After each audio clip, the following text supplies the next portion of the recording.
The Black Keys are awesome. They were, you know, I mean, it was really exciting for us when they reached out about doing some dates together. We hadn't planned on touring that early. We obviously don't put our record out until the end of January, and this was back in October, so we were a little bit reluctant, but it was just such a neat opportunity, and so we put it all together and decided to take the tour, and it was just one string of dates, which was really nice too. But just, I mean, so talented, really nice, very low key. As Sarah said, like, we seem to be attracted to artists who have a really good balance between family and their professional life. And although it seems that they could possibly have some rock star antics in their band, we never saw that with the Black Keys. They were pretty nice. There was a lot of ping pong.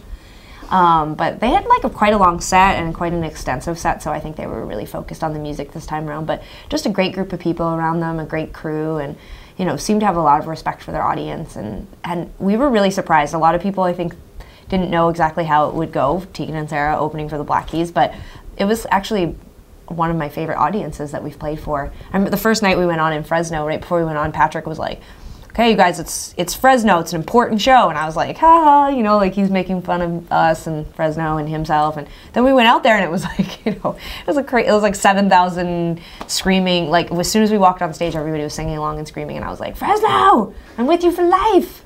Yeah, it was cool. Here comes a rush before we touch a little closer.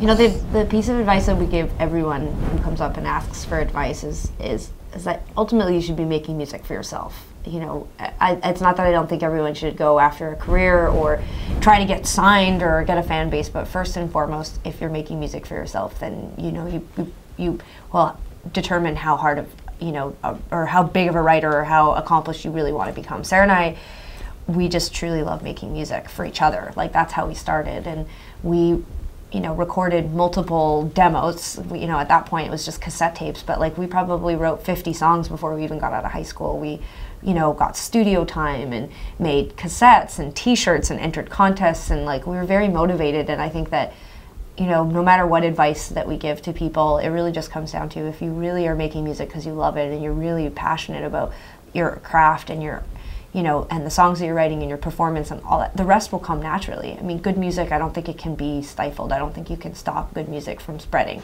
Our friends, our family members, no one was going to let us just be at home writing in our bedrooms, but it started with the passion between the two of us, and you've got to have big passion, because there's something out there for everybody already. So there has to be something very unique, and you have to convince people that you're great, and I think that starts with convincing yourself that you're great.